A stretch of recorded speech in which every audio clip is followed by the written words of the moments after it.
ఓం గం గణపతయే నమః. ఐం సరస్వత్యై నమః. ఓం శ్రీ గురుభ్యో నమః. హరి ఓం. ఓం జ్ఞానానందమయం దేవం నిర్మలస్ఫటికాకృతిం ఆధారం సర్వవిద్యానాం శ్రీ హయగ్రీవముపాస్మహే. సర్వమంగళమాంగళ్యే శివే సర్వార్ధసాధికే శరణ్యే త్రయంబికే దేవి నారాయణి నమోస్తుతే. మంగళం భూయాత్. రక్షమాం రక్షమాం పాహిమాం పాహిమాం. సర్వం ఉమామహేశ్వరానుగ్రహ సిద్ధిరస్తు. వీక్షిస్తున్నటువంటి ప్రేక్షకులందరికీ కూడా 2026 సంవత్సరంలో మరి మార్చి 19వ తారీఖున వస్తున్నటువంటి యుగాది శ్రీ పరాభవనామ సంవత్సర నూతన యుగాది శుభాకాంక్షలు. ఈ యొక్క పరాభవనామ సంవత్సరంలో ముఖ్యంగా మనందరికీ కూడా ఎటువంటి అవమానాలు, సమస్యలు, ఇబ్బందులు తలెత్తకుండా, ఎటువంటి పరాభవాలు కలగకుండా ఆ యొక్క పార్వతీ పరమేశ్వరులు అందరినీ కూడా రక్షించుగాక.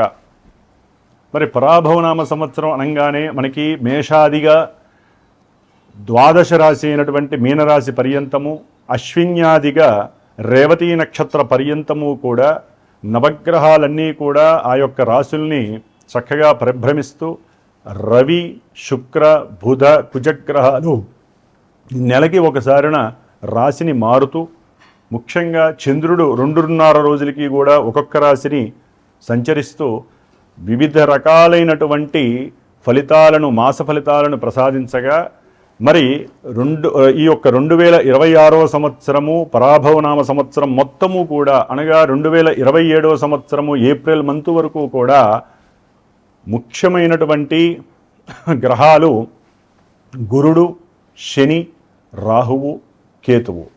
మరి ఈ యొక్క 4 గ్రహాల మీద ఈ రాశుల యొక్క ఫలితాలు, ఆ రాశుల్లో ఉన్నటువంటి నక్షత్రాల వారు, ఈ రెండూ కూడా తెలియనటువంటి వారు, నామాక్షరాలు కలిగినటువంటి వారికి ఏ ఏ విధమైనటువంటి ఫలితాలు ఉంటాయో గమనించే ముందుగా మరి యొక్క పరాభవనామ సంవత్సరంలో ముఖ్యంగా ప్రతి రాశికి కూడా శాస్త్రరీత్యా ఆదాయము, వ్యయము, రాజపూజ్యము, అవమానము ఇవి చక్కగా మనకి ఇస్తూ, వీటి ప్రకారము మనం ప్లానింగ్ చేసుకుంటూ ఈ యొక్క సంవత్సరం మొత్తం ఏ విధంగా ఆదాయాన్ని స్థిరత్వంగా ఉంచుకోవాలి, ఖర్చుల్ని ఏ విధంగా తగ్గించుకోవాలి, ఏ విధంగా మాట్లాడితే మన యొక్క గౌరవ మర్యాదలు పెరుగుతాయి, ఎవరితో జాగ్రత్తగా మాట్లాడకుండా ఉంటే మనకి అవమానాలు లేకుండా ఉంటాయి, ఇలాంటివన్నీ బ్యాలెన్స్ చేసుకుంటూ మరి మొత్తం మీద అన్ని రాశులకి కూడా చూసుకున్నట్లయితే ఆదాయము చాలా తక్కువగా ఉంది, వ్యయము ఎక్కువగా ఉంది,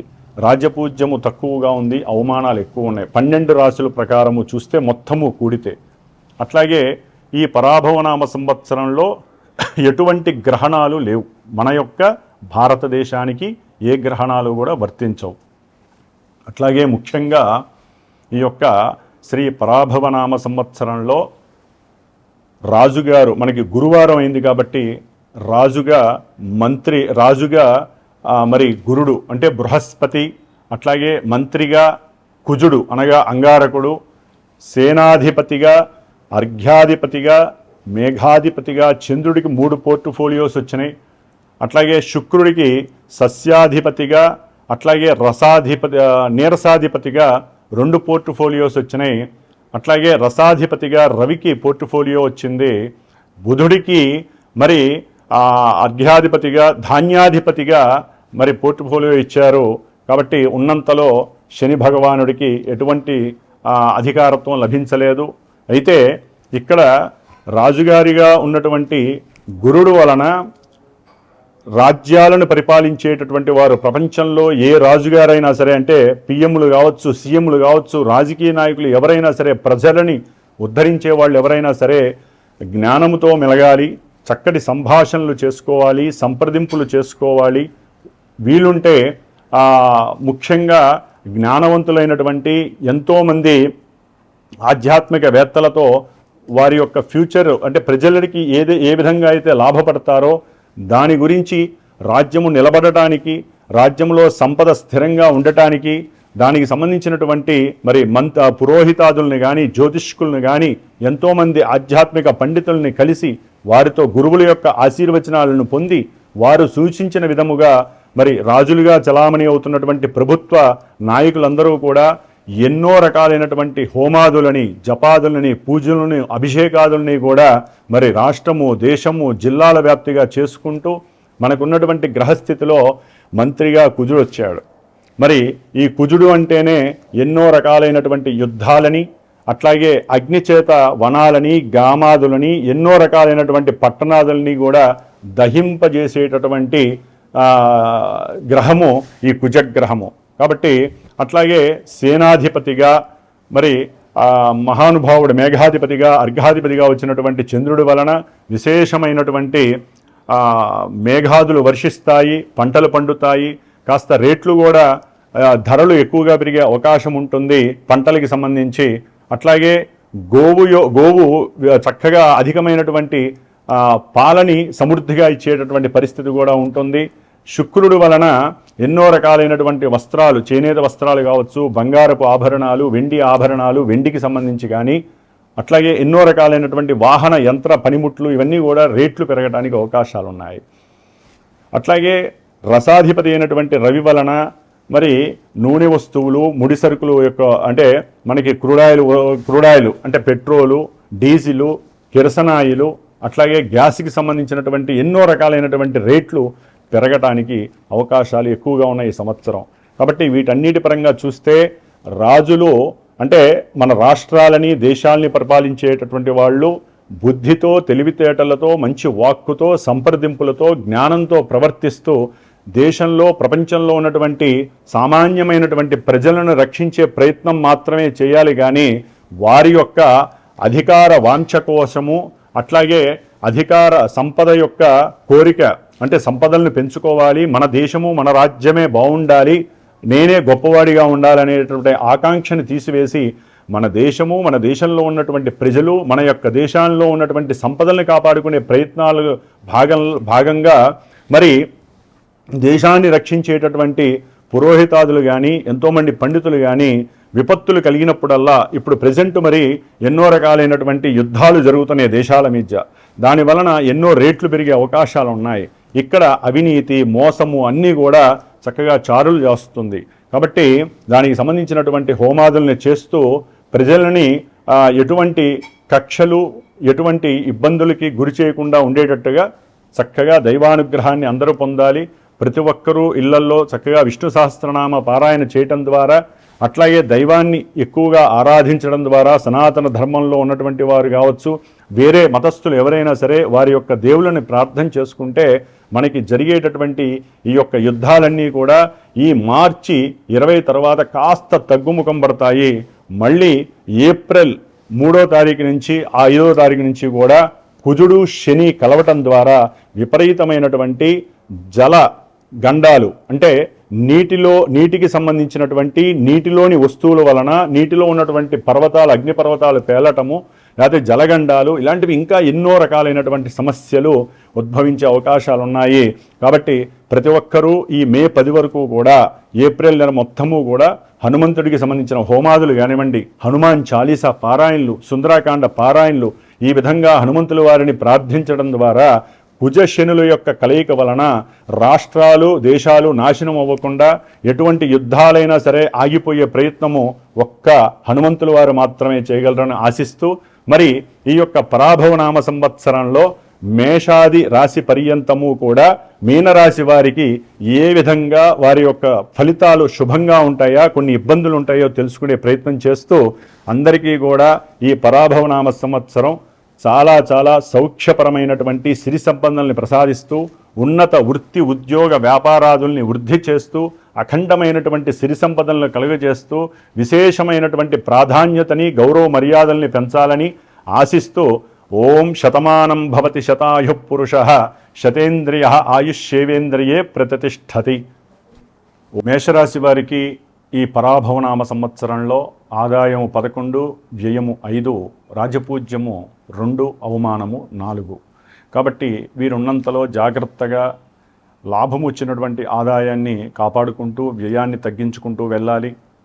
ఎందుకంటే గ్రహాల యొక్క స్థితిగతులను కనుక చూసుకున్నట్లయితే మేషరాశి వారికి గురువు యొక్క అతిచారత్వ దోషం వలన 3వ స్థానంలో మిథున రాశిలో ఉన్నటువంటి గురుడు దాదాపుగా జూన్ 1వ తేదీ వరకు కూడా ఎన్నో రకాలైనటువంటి ఇబ్బందులు కలుగజేయడానికి అవకాశం ఉంటుంది. అంటే బంధువులే శత్రువులయ్యే అవకాశం ఉంటుంది. అట్లాగే కొన్ని శుభసూచికాలైనటువంటి వివాహ ప్రయత్నాలు చేసేటటువంటి సంప్రదింపుల్లో కూడా బంధువుల యొక్క జోక్యము పనికిరాదని మేషరాశి వారు గుర్తించాలి. ఎందుకంటే ఆ యొక్క వ్యవహారాలని చెడగొట్టడానికి వారు ఏదో రకమైనటువంటి అడ్డదారి వెతుకుండే పరిస్థితులు ఉంటాయి. లేనిది ఉన్నట్టుగా సృష్టించి చెప్పే పరిస్థితులు కొంతమంది మేషరాశి జాతకాలలో ఉండే అవకాశం ఉంటుంది. ఎందుకంటే మేషరాశిలో అశ్విని నక్షత్రము 4 పాదాలు, భరణి నక్షత్రము 4 పాదాలు, కృత్తికా నక్షత్రం 1వ పాదం, ఈ నక్షత్ర సముదాయమే మేషరాశి.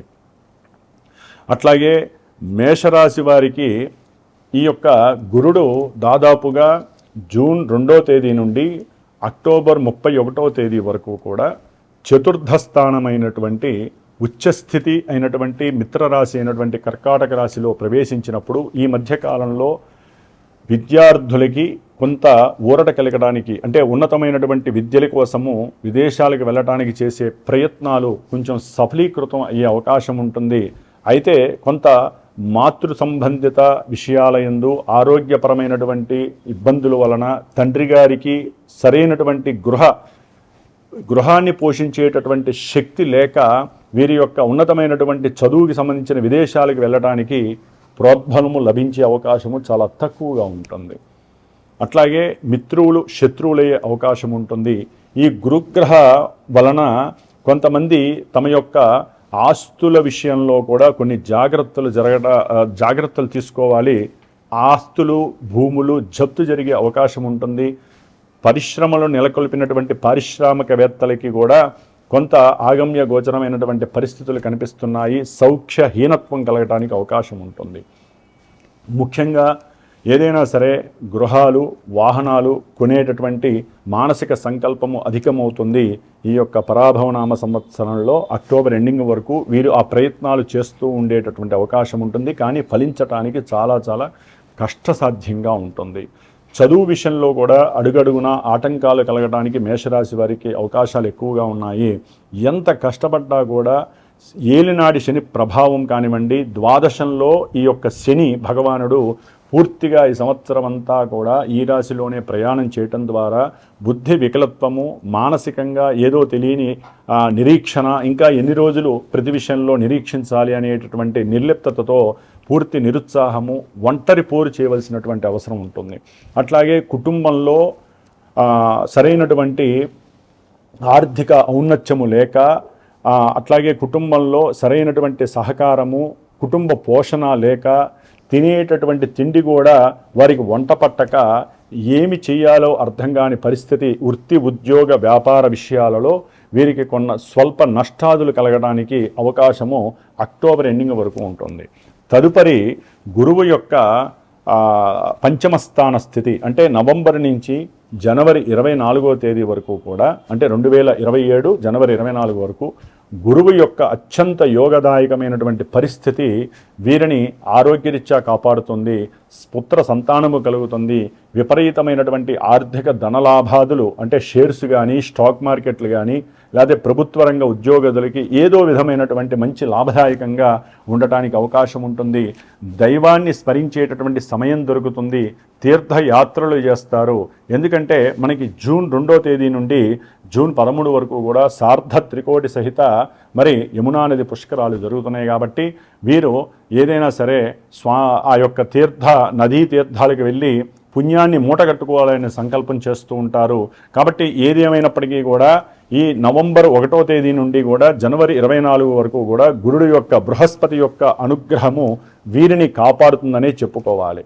సంతానపరమైనటువంటి అభివృద్ధి కావచ్చు, అట్లాగే సంతాన లాభపరమైనటువంటి విషయాలు, విశేషమైనటువంటి పెట్టుబడులకి సంబంధించినటువంటి లాభాదులు, అట్లాగే తండ్రి యొక్క సహాయ సహకారాలను కూడా వీరికి ధనలాభాదులు కలగడానికి చాలా అవకాశం ఉంది. మేషరాశి వారికి డిసెంబర్ 5 వరకు కూడా లాభంలో ఉన్నటువంటి రాహువు అత్యంత యోగాన్ని ప్రసాదిస్తున్నాడు. ఉద్యోగంలో కానీ లేకపోతే ఏదైనా ఉద్యోగపరమైనటువంటి ప్రమోషన్ విషయాలలో వీరు కోరుకున్నది కొంచెం కష్టమైనప్పటికీ శారీరకంగా మానసికంగా నిలబడి వారికి ఉన్నటువంటి తెలివితేటలతో మాట్లాడి గనక ముందుకు వెళ్ళగలిగితే రాహు అనేటటువంటి గ్రహము డిసెంబర్ 5 వరకు కూడా వీరిని యోగించేటటువంటి దిశలో నడుపుతోందని చెప్పుకోవాలి. ఉన్నతమైనటువంటి అధికారులతో కానీ, రాజకీయ నాయకులతో కానీ, పారిశ్రామికవేత్తలతో కానీ వీరికి అట్లా కొంతమంది వ్యవసాయంలో ఉన్నతమైనటువంటి పెట్టుబడులు పెడుతూ ఉంటారు. ఆ వ్యవసాయపరమైనటువంటి విషయాల్లో కూడా నవంబర్ తర్వాత చక్కటి లాభాపేక్ష కలుగుతోంది మేషరాశి వారికి. చతుర్థంలో ఉన్నటువంటి కేతుగ్రహము మరి మేషరాశి వారికి సంతాన సమస్యలన్నీ డిసెంబర్ 5 వరకు ఇస్తోంది. అంటే సంతానం లేనటువంటి వారికి మరి గర్భశ్చిద్ర దోషాలని, సంతానం ఉన్నటువంటి వారికి మరి ఈ కేతు వలన విశేషమైనటువంటి నష్టాలని కలుగు చేస్తోంది. అంటే వారి మానసిక ప్రవర్తన కావచ్చు, లేకపోతే సౌఖ్యహీనత కావచ్చు, తల్లిగారి యొక్క ఆరోగ్యము కూడా కొంత ఇబ్బందులను కలుగజేయడానికి, వీరు అనుకున్నటువంటి ప్రణాళికలను సరైన సమయంలో వాటిని క్లియర్ చేసేటటువంటి పరిస్థితి లేక చిత్ర విచిత్రమైనటువంటి మానసిక దుర్బలత్వం కలగడానికి మేషరాశి వారికి కేతువు ప్రతికూలిస్తున్నాడు. ఆరోగ్యపరంగా చూస్తే కనుక కేతు వలన డిసెంబర్ 5 వరకు కూడా క్షుద్బాధ అంటే జఠరపరమైనటువంటి సమస్యలు వీరిని అంతు చిక్కని ఏదో సమస్య వీరిని ఇబ్బంది పెడుతూ ఉంటుంది. కాబట్టి కాస్త మానసికంగా గణపతి ధ్యానం చేయండి. కేతువు యొక్క స్తోత్రము ఫలాశ పుష్ప సంకాశం తారకాగ్రహమస్తకం రౌద్రం రౌద్రాత్మకం ఘోరం తం కేతుం ప్రణమామ్యహం అనేటటువంటి శ్లోకాన్ని నిత్యము కూడా సూర్యోదయం తర్వాత దీపారాధన కొబ్బరి నూనెతో చేసి ఈ యొక్క కేతుగణ స్తోత్రాన్ని 70 సార్లు చదివి ఓం గం గణపతయే నమః అనేటటువంటి ఈ బీజాక్షర మంత్రాన్ని దాదాపుగా 108 సార్లు చదివి గణపతి అష్టోత్తరంతో గరికతో పసుపుతో కానీ అర్చన చేయండి. సంతానపరమైనటువంటి అన్ని నష్టాలు తొలగిపోయి లాభాలు కలగడానికి అవకాశము. అట్లాగే రాహు ఆల్రెడీ డిసెంబర్ వరకు బాగున్నాడు. డిసెంబర్ 5 తర్వాత కూడా దశమంలో ఉన్నటువంటి రాహు వలన ఉద్యోగంలో అభివృద్ధి కలుగుతుంది. విశేషమైనటువంటి సౌఖ్యాదులు, కీర్తి ప్రతిష్టలు కలగడానికి రాహు చాలా తోడ్పడతాడు. కర్మ నివృత్తి దోషాలు పోయి చాలా అనుకూలమైనటువంటి పరిస్థితులు ఉంటాయి. అయితే జనవరి 24 తర్వాత మళ్ళీ గురుడు యొక్క రిట్రోగ్రేషన్ వలన మళ్ళీ ఆ కర్కాటక రాశి ఫలితాలని ఇచ్చేటటువంటి పరిస్థితులు ఉంటాయి. కాబట్టి గురుడికి సంబంధించినటువంటి స్తోత్రాన్ని పారాయణ చేయండి జనవరి 25 తర్వాత. అట్లాగే జూన్ 1 వరకు కూడా గురువుకి సంబంధించినటువంటి స్తోత్రం ఉంటుందండి. దేవానాంచ ఋషీనాంచ గురుం కాంచన సన్నిభం బుద్ధిభూతం త్రిలోకేశం తం నమామి బృహస్పతిం అనేటటువంటి ఈ యొక్క స్తోత్రాన్ని 160 సార్లు ఎవరైతే చదివి దక్షిణామూర్తి అష్టోత్తరంతో ఇంట్లో పూజ చేస్తారో వారికి చక్కటి అనుకూలమైనటువంటి వ్రాత పరీక్షల్లో కానివ్వండి, లేకపోతే విదేశీయాగపరమైనటువంటి విద్యాభివృద్ధి కానివ్వండి, చేసే ప్రతి ప్రయత్నంలో కూడా అభివృద్ధి కనబడడానికి, వ్యాపార సిద్ధి కలగడానికి, ఆర్థిక ధన సంపద, వివాహ విషయంలో అనుకూలతలు కలగటానికి గురుగ్రహం అనుకూలిస్తుంది. ముఖ్యంగా మేషరాశి వారు ఈ సంవత్సరం అంతా కూడా శనివార నియమాలు పాటించండి. శనివార వ్రతాలు కానీ, వెంకటేశ్వర స్వామి దీపారాధనలు కానీ చేస్తూనే ఉండండి. హనుమాన్ చాలీసా పారాయణ వదలకుండా ప్రతినిత్యము చదవండి. ప్రతి శనివారము కూడా సాయంకాల ప్రదోషకాల సమయంలో శనికి అభిషేకం నువ్వుల నూనెతో చేసి, నువ్వులతో అర్చన చేసి ఈ సంవత్సరం అంతా హనుమంతుల వారికి శ్రీరామ అనేటటువంటిది తమలపాకు మీద చేత్తో చక్కగా రాసి, ఈ వేలుతో మధ్య వేలుతో రాసి కనుక ఒక 108 ఆకులు ఆయనకి దండగా సమర్పించిన మీకు విశేషమైనటువంటి కాళ్ళ దగ్గర అర్చన చేయకూడదండి, దండ మాత్రమే వేయాలి. విశేషమైనటువంటి శని అనుగ్రహం కలుగుతుంది. హనుమంతుల వారి యొక్క అనుగ్రహంతో మీరు ఎటువంటి కార్యాన్నైనా ముందుకు తీసుకువెళ్తారు. అనారోగ్య నివృత్తి జరుగుతుంది. అట్లాగే ఆర్థిక ధన నష్టాలు జరగవు. శని వలన కలిగేటటువంటి దుర్బలత్వాలన్నీ కూడా మటుమాయమైపోయి హనుమంతుల వారు సర్వదా ఈ సంవత్సరం అంతా మిమ్మల్ని యోగించేటట్టుగా రక్షిస్తూ ఉంటాడు. కాబట్టి పరాభవనామ సంవత్సరంలో మేషరాశి వారు అధికంగా కష్టపడాలి, అధికంగా ఆలోచించాలి. ఎటువంటి సిస్టమ్నైనా సరే అనుభవించడానికి పరిశ్రమ చేయడానికి సిద్ధంగా ఉండాలి. మీ తెలివితేటలు, మీ జ్ఞానము ఎంత దూరమైనా తీసుకెళ్తే ఏదేమైనప్పటికీ గుర్తుపెట్టుకోండి. ముఖ్యంగా ఈ యొక్క గ్రహ ఫలితాలు గోచారంలో ఎట్లా ఉన్నప్పటికీ చంద్రుడి నుంచి మాత్రమే ఇవి సూచిస్తూ ఉంటాయండి. కొంతమందికి జన్మజాతకంలో వారి యొక్క దశలు అంతర్దశలు యోగించకపోయినా వారి యొక్క జన్మలగ్నము వేరే ఉండి ఆ లగ్నానికి ఈ శని కానీ కేతువు కానీ ఇంకా పాపయుక్తమైనటువంటి పరిస్థితులు ఇస్తున్నా, ఇంకా విశేషమైనటువంటి పాప ఫలితాలు అశుభ ఫలితాలు కలగడానికి అవకాశం ఉంటుంది. కాబట్టి ఏదైనా సరే ఈవెంట్స్ వైజు ఆరోగ్యము, విద్య, ఉద్యోగము, వ్యాపార వృద్ధి లేదా సంతాన ప్రాప్తి, వివాహము, ఇట్లా అన్యోన్య దాంపత్యము, కోర్టు వ్యవహారాలు ఇలాంటి వాటిల్లో మీరు ఎన్ని పూజలు చేసినా ఎంత చేసినా కూడా అనుకూలించట్లేదు, ఈ గ్రహస్థితులన్నీ కూడా వింటూనే ఉన్నాము, సరైనటువంటి ఫలితాలు కనగట్లేదు అనుకున్నప్పుడు సరైనటువంటి జ్యోతిష్కుల్ని సంప్రదించి చక్కగా వారి యొక్క జాతక విశ్లేషణని తృప్తికరంగా వినండి. ఏమేం గ్రహస్థితులు జరుగుతున్నాయి, అసలు మీ జాతకం ఎలా ఉంది, పుట్టినప్పుడు లగ్నం ఏంటి, అట్లాగే గ్రహాలు ఇప్పుడు నడుస్తున్న దశలేంటి, అంతర్దశలేంటి, ప్రజెంట్ ఇప్పుడు అవి అనుకూలిస్తున్నాయా, మాకు అసలు ఏ ఈవెంట్ని ఇచ్చే అవకాశాలు ఉన్నాయి, మా కోరిక ఎందుకు తీరట్లేదనే విషయాన్ని మీ జన్మజాతక రీత్యా తెలుసుకోవడానికి ప్రయత్నం చేయండి. ఎటువంటి జన్మజాతకం లేనటువంటి వాళ్ళు, వారి యొక్క తిథులు, నక్షత్ర, డేట్ ఆఫ్ బర్త్లు అవి తెలియనటువంటి వాళ్ళు మాలాంటి గురువులకు ఫోన్ చేసినప్పుడు ప్రశ్నాశాస్త్రం అని ఉంటుంది. ఆ హోరరీ చార్ట్ ప్రకారము మీరు ఫోన్ చేసిన సమయానికి ఏ యొక్క లగ్నం నడుస్తుందో అది మీ జన్మజాతకాన్ని తెలియజేస్తుంది. కాబట్టి దాన్ని బట్టి ఈవెంట్ కూడా మీకు శుభ ఫలితాలని లేకపోతే ఇబ్బందుల్ని అనేది ఆ గ్రహాలు సూచిస్తూ ఉంటాయి. జ్యోతిష్యాన్ని నమ్మండి, పరిహారాలు ఆచరించండి. అంతేగాని ఊరికనే విని విని విని విని గ్రహాలని అన్వయించుకోవడం ద్వారా దోషాలు అధికమవుతాయి.